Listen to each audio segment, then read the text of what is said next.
All right. Hello, everyone. Welcome to the Running for Higher Office webinar. I'm Kaha Otake, your current district editor. Hi, guys. My name is Ryan Nguyen. I'm your current district treasurer. Hi everyone, I'm Ashley Villanueva and I'm your current district secretary. Hello everyone, my name is Dimitri Saberi and I'm your current district governor. Right. And tonight we'll be looking at our individual roles on the district executive board and our duties that they entail. We'll also be looking at the international board and the process for running for higher office at the district convention. Please stay until the end, as there will be an opportunity to ask questions. All right. So during this segment, we will be describing the duties and the responsibilities for members of the executive board, along with information about how our roles relate to each other. Of course, in order to run for any position, you must be a dues-paid Key Club member at a fundamental level. You need to strive at all times to strengthen and build membership in the district and maintain this quality of your schoolwork. Duties that are shared by all executive board members include attending all board meetings and executive board meetings. So let's begin. So as I said at the beginning of the presentation, my name is Dimitri Saberi and I'm serving as your current 2017-2018 district governor. To begin this portion of the presentation, I will share with you some of the fundamental responsibilities as governor. The district governor shall serve as the chief executive officer of the district, as well as preside over all board meetings and Key Club conventions. Some example of these conventions or other events include DCON, Kiwanis DCON, in terms of hosting a K-Family or Key Club workshop. Recently, at our last Kiwanis DCON this August, we had the opportunity to hold a social media workshop. Additionally, your responsibilities include representing the district at ICON, training presidents and vice presidents at applicable events such as DCON. And in addition to all of these responsibilities, you must preside over biweekly phone calls with the executive board and hold weekly phone calls with the district administrator. As governor, another thing to take note of is that you're working very closely with the district administrator. Our current district administrator is Brian Egger, so he and I hold weekly calls currently, as I mentioned in the previous point. You're also working very closely with our assistant district administrator, who at this time is Karina Sakon. Along with this, and along with your district administrators, you're required to help maintain strong Kiwanis family relations, which requires you to stay in touch very closely with your CKI governor and with your Kiwanis governor. At the beginning of your term, it'll be your duty to select and organize standing committees for your term and appoint chairs to these committees. It's important to understand that every year the committees have the possibility of changing because the committees as they're appointed and the chairs that are appointed to the committees are completely up to the discretion of the governor to select year by year. Additionally, you'll also be responsible for choosing and promoting a district project. This year I selected KCCP, a continuation of Juliet's last year, as well as implementing the platform you set for the year and furthering the strategic 5-year plan. It's also your responsibility to collect and create a Lieutenant Governor monthly report, as well as send in your own governor report to Key Club International every month. Another thing that you'll need to do is serve as the representative of the district at the international level and serve as a member of the International Council. You'll work closely with the International Trustee to give PNW a voice at the international level. All in all, governor is the most time-intensive position in terms of traveling. Expect a nearly fully booked summer along with a high concentration of trips at the beginning of your term. When it comes down to it, throughout the year, it should average around once every 2 weekends. These trips include official visits, international training conferences, board meetings, and other things. What official visits center around is visiting rural or isolated areas of the PNW and providing training to members and officers within those areas, as well as disseminating information from the district. To keep in mind specific skill sets, there's no certain skill set that's required for this position, but please keep in mind you have the weight of the district on your back, which is no easy task. It's definitely going to be difficult and time consuming, but I can honestly say that it's so incredibly worth it in terms of what you learn and what you learn as being a leader. I've communicated the main points of this position, but please keep in mind that there's many other responsibilities that come along with it. And that's all that there is for governor. So moving on to Ashley for district secretary. So hello everyone again. So my name is Ashley Villanueva and I'm serving as your district secretary. As district secretary, you are the main communicator of the district. And so in order to fulfill your role successfully, some of the specific duties include recording and maintaining the official meeting minutes at all required district board meetings, and there are 4 throughout the year. And these must be published within 15 days of said board meeting. And to see what these minutes look like, I've completed 3 so far during my term. You could go to the PNW Key Club District website, and if you click under the Publications tab, you could find all of the minutes from my year and previous years as well. Additionally, you are the supporter of all the club secretaries in the whole district. This will mean that you will be training the club secretaries through presentations at rallies and district convention at the end of your term. You will also serve as a link by reading and responding to these monthly secretary reports, which are submitted by the 5th of each month. In my opinion, though, the role of club secretary is very unique because you receive very direct communication from the club to the district level, in which you could implement any ideas or directly answer their questions through the replying of these reports. In addition, you'll also need to develop and publish the district-wide directory, which contains all the club informations of all club officers and advisors in the district. With this district directory, a large portion of it was completed during my summer, and it must be completed and published by July 15th.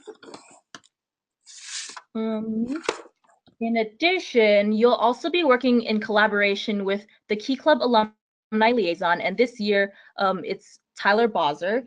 And through this, you'll be continuing the development of the Key Club Alumni Program designed to connect and communicate with the individuals who have been Key Club members in the past. Also, as secretary, it is important to assist the district standing committees to the best of your ability. It's important because knowing what's going on within the committees will help you in terms of writing your meeting minutes and supporting the other executives with their committees as well.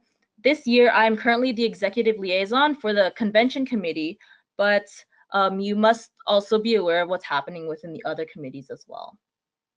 And as for communication within the district, you will be responsible for creating and distributing a monthly newsletter for the district board, along with the other executive officers. And as another source of formal communication to the rest of the district, you'll create and maintain the officer Google groups, in which will serve as an outlet of releasing important information and reminders from the district to the club level. And finally, please keep in mind that you will be working very closely with the other executive officers, especially the district governor. And in the absence of the district governor, you'll be presiding over events, meetings, or taking up other responsibilities in which the governor would otherwise do.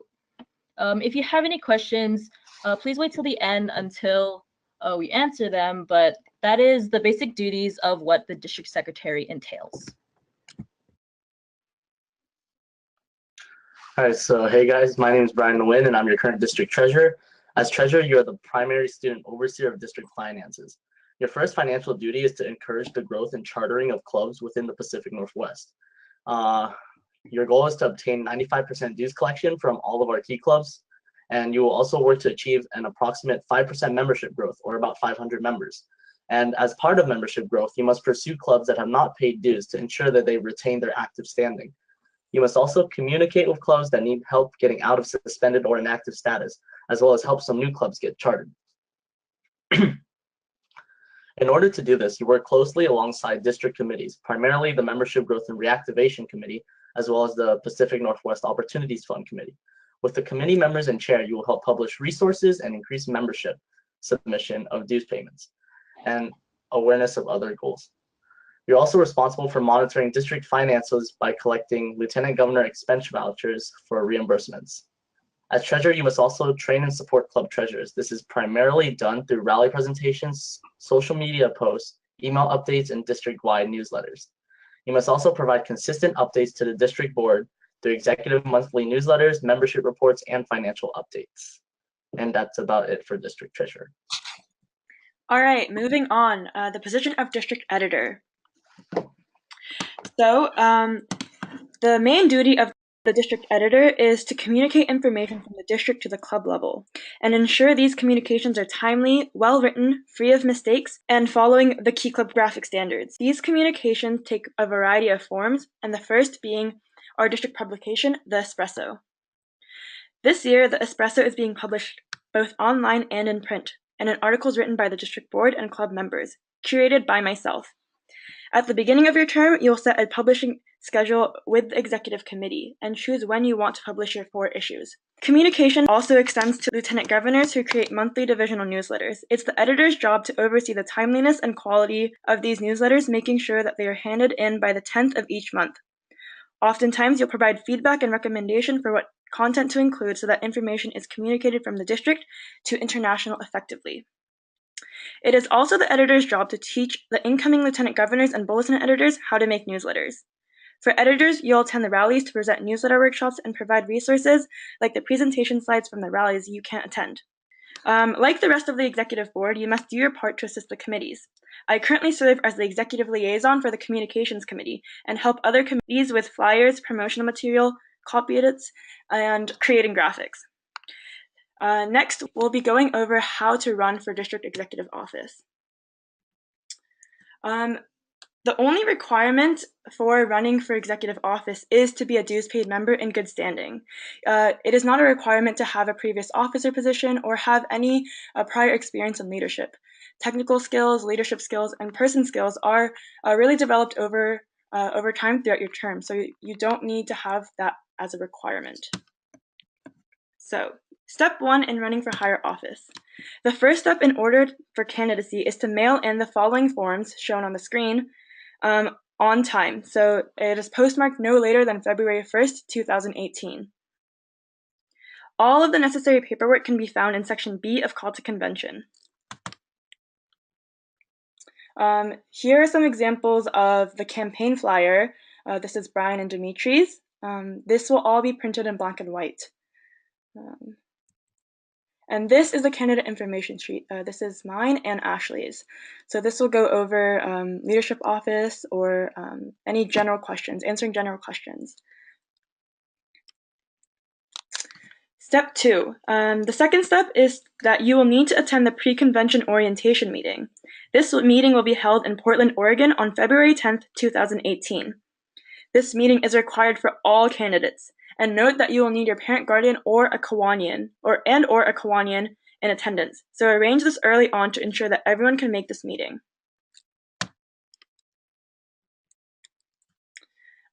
Step 3 is the candidates orientation meeting. You will need to attend the candidates orientation meeting held on March 16th, 2018. This is where you and your caucus buddy will receive your caucusing schedule, which will be done for step 4. So step 4. Step 4 is caucusing at convention. You will present your ideas and qualifications to all DCON attendees through giving your speech multiple times to about 10 rooms, sizes ranging from 40 to 500 people. This will entail a 3-minute speech, a 1-minute standard moderator question, and a 3-minute question and answer period. Step 5 is House of Delegates at District Convention. The last step is giving a 2-minute formal campaign address at the House of Delegates session on Saturday afternoon of convention. House of Delegates consists of 2 voting delegates from each club attending DCON and voting will occur by ballot.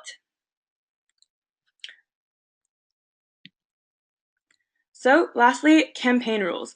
There is a $0 campaign policy for all candidates. This means you cannot distribute any materials regarding your candidacy both before and during convention. You may not seek any help from current district board members.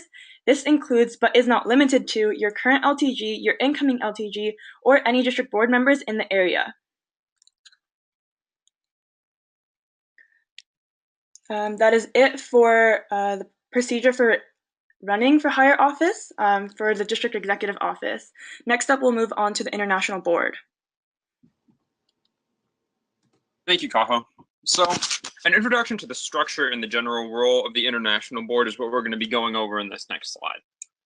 So, basically, to run for an international office, it's a 2-step process. You need to go through the same process as all other candidates running for executive office, but then if endorsed at district convention, you also need to go through the actual caucusing and House of Delegate procedure at international convention the same year. So a maximum of 2 trustees can be endorsed by our district, as well as 1 candidate for president and 1 for vice president at most. If you're endorsed, you will be allowed to campaign after the candidate's packet is released, and you will have to repeat the caucusing and House of Delegate process at the International Convention, as I mentioned. To give an example, International Convention will be held in Chicago this July. International has slightly different rules as to how caucusing and House of Delegates are conducted. So if you plan on running, please make sure you check out the candidate information on the Key Club website when it is available. The International Board is made up of 11 trustees, a president, and a vice president. Each trustee is assigned 3 districts to serve as a liaison from the district to the international level. In some sense, they act as lieutenant governors, disseminating information from international to the district level, and at the same time providing a voice from the district to the international level. So moving on to the roles of international president and vice president.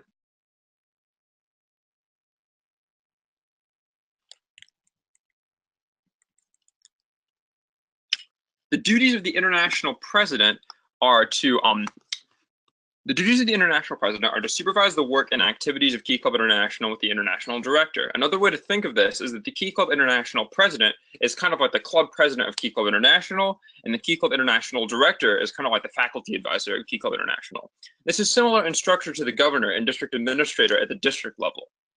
Additionally, the president is required to preside over all meetings of the International Board and International Council, preside over the International Convention at the end of their term, and serve as the official representative of Key Club International to Kiwanis family leadership and external agencies.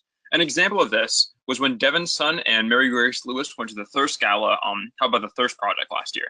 So they were representing Key Club International, and they actually accepted an award on Key Club International's behalf at that gala. So as international president, you serve as the sole representative of Key Club International along with the international vice president, which is what we're going to get into now. So the international vice president's duties are basically at a fundamental level to assume the duties of the international president in the absence thereof. So similar to the vice president of a club or the secretary of the district, the international vice president basically becomes the international president in their absence. You're supposed to chair at least one international committee. Currently, Min Young Kim, our international vice president, is chairing the YOF committee. You're supposed to support all of the other committee chairmen and represent Key Club at events as deemed necessary by the international president and board of trustees. Again, to cite my earlier example, Mary Grace Lewis attended the Thirst Gala along with Devon's son last year because that was deemed necessary by the international president and the international board. You will also assist districts in development with no trustee. Another example, again, going back to Min Young, is our current international vice president, Min Young Kim, is assisting the Western Canada district because they're in formation and have no official trustee. Now, in terms of the role of international trustee,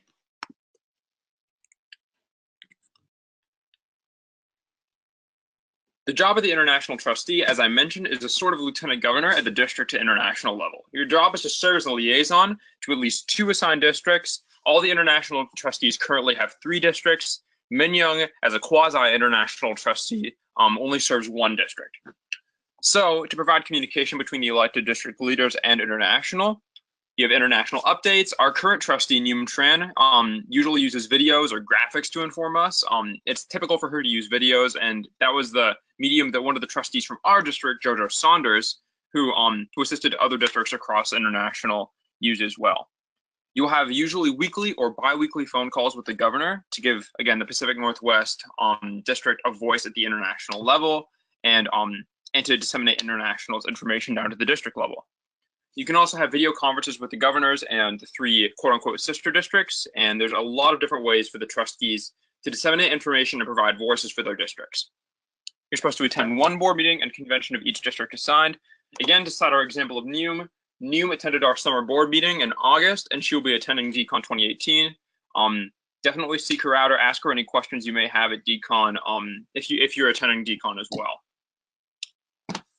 Your job is also to work alongside the international board, to serve on an international committee to carry out directives, define the administrative policies of Key Club, and to interpret the scope and the meaning of the bylaws. A lot of these are helpful to think of in terms of analogy.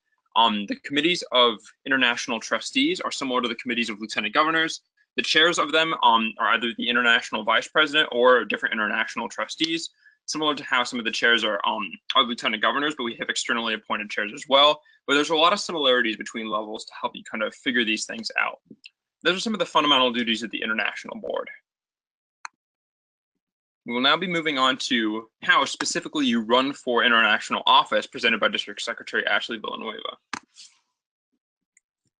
Okay, so in terms of running for international office, you will find that a lot of the processes that you will go through is very similar to running for a district executive officer.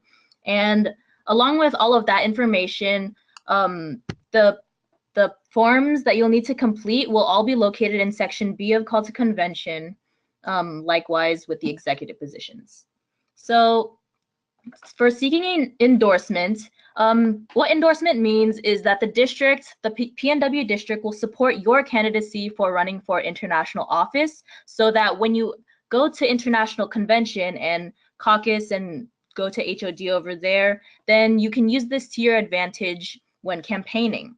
And in terms of how many candidates can be endorsed by our district, we can endorse 2 candidates for the position of international trustee and 1 candidate for the international vice president and 1 for president. So in terms of how to seek endorsement, like I said, you will be following the same steps as if you were to run for a district executive office. So this includes mailing the appropriate paperwork, which includes your candidacy flyers and the candidacy forms by February 1st. Oh, this is supposed to say 2018. So February 1st, 2018. Then you must attend the pre-convention orientation meeting on February 10th. Then you must attend the candidates orientation meeting at DCON, which the specific date will be released at the pre-convention orientation meeting. And caucusing and HOD will follow the same procedures. So after district convention, so after you go through the process of caucusing and HOD, if you are endorsed by the district, endorsed or unanimously endorsed, then our trustee, which is Neum Tran, will provide you with more information about the role that you are seeking to undertake, whether it be trustee, president, or international vice president. And your trustee will also ensure that you receive the necessary paperwork in order for you to run for international positions. So in terms of campaigning, you will, like I said before, you will be mailing your campaign flyer and candidate information sheet for the candidate's booklet. And so you will first send it on February 1st, 2018 for our district convention in terms of caucusing, but after district convention, once you're endorsed, then you can send a different version of your candidacy flyers and forms to international upon receiving the information from our trustee. And in terms of campaigning, you are not able to campaign before the candidate's booklet is published on the Key Club International website. But after this is published, you are allowed to campaign on social media, and this can include creating websites or social media graphics or even videos to promote your candidacy and present your platform to the public. And caucusing at ICON. So like DCON, you will have to do this again at the international level at ICON 2018. And so in terms of caucusing at ICON, you will have you have to present a 3-minute speech in terms of your platform and what your goals and qualifications are. And this will be followed by a 3-minute question and answer period, which will be similar to what you will do at DCON. And so at the end of caucusing, all of the ICON attendees will vote by ballot and narrow the number of candidates for international office.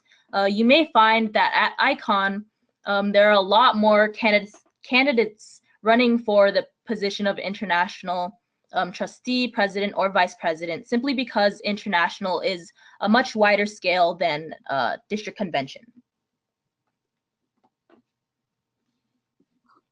And so moving on to the nominating conference. So what this is a like conference after caucusing where the candidates running for international office are narrowed down based on the votes in which they're placed after caucusing. And so essentially, if you're running for the position of president or vice president and you're the top 2 in either position, then if you do not win like either position, then you're pulled into the trustee, you're pulled into the trustee vote. And so if you do not win the president or vice president position, then you may be able to be voted in as an international trustee instead. And so this nominating conference serves as kind of another way for you to still receive an international position if the attendees of ICON see you as qualified enough. Moving on to House of Delegates. If you move on to House of Delegates and you're voted in past caucusing, then if you're running for international president or vice president, you will have a speech which must not exceed 90 seconds, and then 2 random moderator questions. If you're running for the position of international trustee, then you will have a 1-minute speech and 1 random moderator question. And so voting will occur right after during the House of Delegates session, and the positions of president and vice president will be announced right after, but the positions of trustee will be announced during closing session of ICON.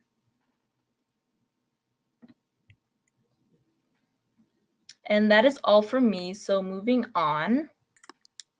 Okay, so this is our slide of encouragement. I know the whole process of running for higher office seems daunting.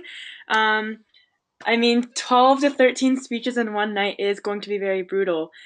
That's definitely what I thought at first when I was, in your shoes, or not in your shoes, but right before caucusing, I was really overwhelmed with the 12 to 13 speeches. But after the first 2 or 3 caucus rooms, caucusing is actually a lot of fun. Meeting key clippers from every division is definitely something that you don't get to experience, and it gives you a good idea of how diverse our district is. With that being said, don't be afraid to run. If you want to run, you can run, so you should run. Just running for higher office is an opportunity to grow within itself, but you can gain so much more as a district executive or international officer. You can meet countless of passionate service leaders from our district as well as others, and learn more about tons of different topics. I can strongly argue that I learned more about grammar and sentence structure from the district executive board than in AP Lang. Most of all, you will continue as a servant leader and create an impactful change on the Pacific Northwest. However, do remember that practice makes perfect. Make sure that you start your candidate flyer and information sheet early. Collect the content first so that you can work your design around it. Practice your speech when you can. You don't want to robotically read a piece of paper to your audience, so make sure you know what you're presenting and present with passion. The Pacific Northwest is amazing in the vast service opportunities that we provide to our members. As a district executive, you will represent our district to the best of your ability, and if you're interested in running, I believe that you have the capability to do so. Thank you guys so much for attending the webinar tonight. I hope you enjoyed it. I hope you got some good information out of it.